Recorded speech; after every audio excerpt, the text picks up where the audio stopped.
क्या आपने कभी ऐसे स्टॉक के बारे में सुना है जो एक साल में 200% से ज्यादा भागा हो?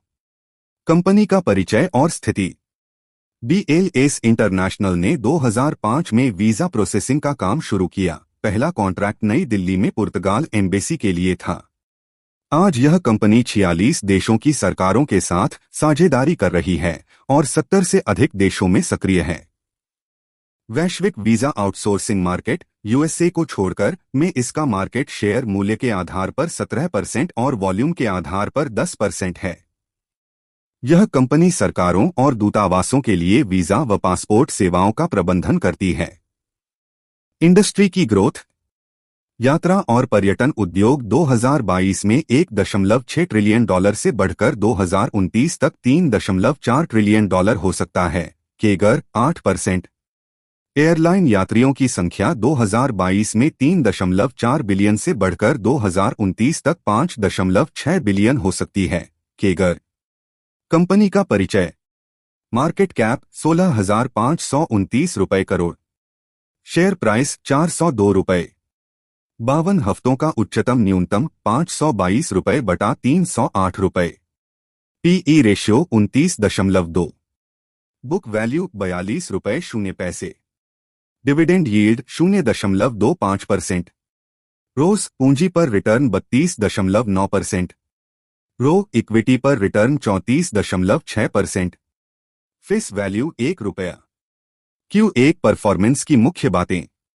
कंपनी की कुल रेवेन्यू में 44% की बढ़ोतरी दर्ज हुई है और एबिटडा में 53% की वृद्धि हुई है। वीजा बिजनेस का एबिटडा 121 करोड़ से बढ़कर 186 करोड़ हो गया, जो 53% से अधिक की ग्रोथ है। वीजा बिजनेस की एबिटडा मार्जिन बढ़कर 39% हो गई है। Q4 में 35% और पिछले साल 29% थी। डिजिटल बिजनेस की रेवेन्यू में 218% की जबरदस्त ग्रोथ हुई है, जो बढ़कर 250 करोड़ हो गई। डिजिटल बिजनेस का एबिटडा भी 53% बढ़कर 18.3 करोड़ हो गया। विस्तार की रणनीति। एक, बिजनेस मॉडल का डाइवर्सिफिकेशन BLS ई सर्विसेज के जरिए। G2C government to citizen segment में BLS ने अपनी विशेषज्ञता का उपयोग करते हुए भारत की केंद्र और राज्य सरकारों को सिटीजन सर्विसेज देना शुरू किया। यह सेवाएं BLS ई सर्विसेज LTD के माध्यम से दी जा रही हैं। इनऑर्गेनिक ग्रोथ अधिग्रहण के माध्यम से। IDATA जुलाई 2024। 720 रुपये करोड़ में 100% हिस्सेदारी खरीदी गई। यह वीजा प्रोसेसिंग क्षेत्र की एक क्षेत्रीय कंपनी है, 2005 में स्थापित। 11 देशों में 37 वीजा एप्लीकेशन सेंटर संचालित करती है। इसका उद्देश्य यूरोप में मार्केट शेयर बढ़ाना है। सिटीजनशिप इन्वेस्ट अक्टूबर 2024। 260 रुपये करोड़ में 100% हिस्सेदारी खरीदी गई। 2009 में स्थापित, यह कंपनी रेजिडेंसी और सिटीजनशिप प्रोग्राम्स में अग्रणी है। 85 देशों के 1800+ HNWI क्लाइंट्स को सर्विस देती है। यह अधिग्रहण तेजी से बढ़ते सेक्टर में डाइवर्सिफिकेशन को दर्शाता है। आदि फिडेलिस सॉल्यूशंस नवंबर 2024। 123 रुपये करोड़ में 57% हिस्सेदारी खरीदी गई। यह भारत की प्रमुख लोन डिस्ट्रीब्यूशन व प्रोसेसिंग कंपनी है। 17 राज्यों में 600+ चैनल पार्टनर्स और 1,500 रुपये करोड़ से ज्यादा का मासिक लोन डिसबर्समेंट। यह अधिग्रहण फाइनेंस सेक्टर में रणनीतिक डाइवर्सिफिकेशन है। मर्जर और अधिग्रहण MA। कंपनी के पास 1,126 रुपये करोड़ की नेट कैश पोजीशन है। BLS इंटरनेशनल ऐसे स्ट्रैटेजिक अधिग्रहण ढूंढ रही है जो उनके बिजनेस के साथ सिनर्जी में हो, अच्छे वैल्यूएशन पर हो और लंबी अवधि के कॉन्ट्रैक्ट्स के साथ जुड़े हों। कंपनी की MA टीम ऐसे वैल्यू एडेड अधिग्रहण पर ध्यान केंद्रित कर रही है, जैसा कि पिछले साल किया गया 1,200 रुपये करोड़ का अधिग्रहण, जिसे इंटरनल फंड से फाइनेंस किया गया था। वित्तीय प्रदर्शन करोड़ में। Sales growth. मार्च 2021 में 478 रुपये करोड़। मार्च 2025 में 2,193 रुपये crore. Operating profit margin OPM। मार्च 2021 9%।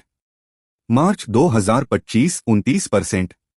नेट प्रॉफिट मार्च 2021 50 रुपए करोड़, मार्च 2025 540 रुपए करोड़। ईपीएस अर्निंग्स प्रति शेयर मार्च 2021 ₹1.22, मार्च 2025 ₹12.34। डिविडेंड पे आउट मार्च 2021 10%, मार्च 2025 0%। फायदे प्रोस कंपनी से आने वाले क्वार्टर में अच्छा प्रदर्शन होने की उम्मीद है। पिछले 5 वर्षों में 46% केगर की जबरदस्त प्रॉफिट ग्रोथ रही है। रो का ट्रैक रिकॉर्ड बहुत मजबूत है, पिछले 3 सालों का औसत 32.4% है। नुकसान कॉन्स स्टॉक बुक वैल्यू से 9.57 गुना अधिक पर ट्रेड हो रहा है, यह महंगा मूल्यांकन दर्शाता है। कंपनी का टैक्स रेट कम दिखाई दे रहा है, यह संदेहास्पद हो सकता है। पिछले 3 वर्षों में प्रमोटर होल्डिंग में 4.20% की गिरावट आई है। मुख्य विकास कारक उच्च होती आय और ट्रैवल डिमांड, विशेषकर उभरते बाजारों में। वीजा में ढील जैसे ASEAN वीजा अंतर्राष्ट्रीय यात्रा को आसान बनाते हैं। सरकारी पहलें, बेहतर इंफ्रास्ट्रक्चर, सुरक्षित यात्रा, टूरिज्म प्रमोशन। नई travel trends, workation, wellness tourism जैसे सेगमेंट्स का तेजी से विस्तार। बिजनेस स्ट्रैटेजी और ग्रोथ BLS इंटरनेशनल एक भारतीय MNC है जो 70+ देशों में काम करती है और 40+ गवर्नमेंट क्लाइंट्स को सेवाएं देती है। कंपनी का कहना है कि जियोपॉलिटिकल टेंशन्स का उनके ग्रोथ पर ज्यादा असर नहीं पड़ा है, उन्होंने हर साल निरंतर ग्रोथ दिखाई है। कंपनी अगले 3-4 वर्षों में 20 से 25% ग्रोथ रेट बनाए रखने का लक्ष्य रख रही है, जो मौजूदा बिजनेस, नए कॉन्ट्रैक्ट्स और हालिया अधिग्रहणों से संभव होगा। वीजा आउटसोर्सिंग मार्केट में भी BLS की ग्लोबल मार्केट शेयर 16-17% के बीच है और कंपनी यूरोप व नॉर्थ अमेरिका में नए कॉन्ट्रैक्ट्स के लिए सक्रिय रूप से बिड कर रही है। डिजिटल बिजनेस की मार्जिन कम होने का कारण आर्टिफिलिस लोन सॉल्यूशंस का अधिग्रहण है, जो हाई रेवेन्यू लेकिन लो मार्जिन बिजनेस है।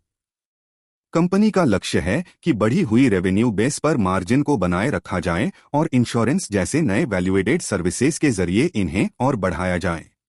शेयर होल्डिंग पैटर्न प्रतिशत में प्रमोटर्स सितंबर 2024 70.38%, जून 2025 70.39%, लगभग स्थिर। FIIs विदेशी निवेशक दिसंबर 2024 में पीक 10.93%, जून 2025 में घटकर 8.54%। DIIs घरेलू संस्थागत निवेशक सितंबर 2024 1.71%, जून 2025 2.87%, लगातार बढ़ रहा है। पब्लिक होल्डिंग लगभग स्थिर 18.87% से 18.18% के बीच।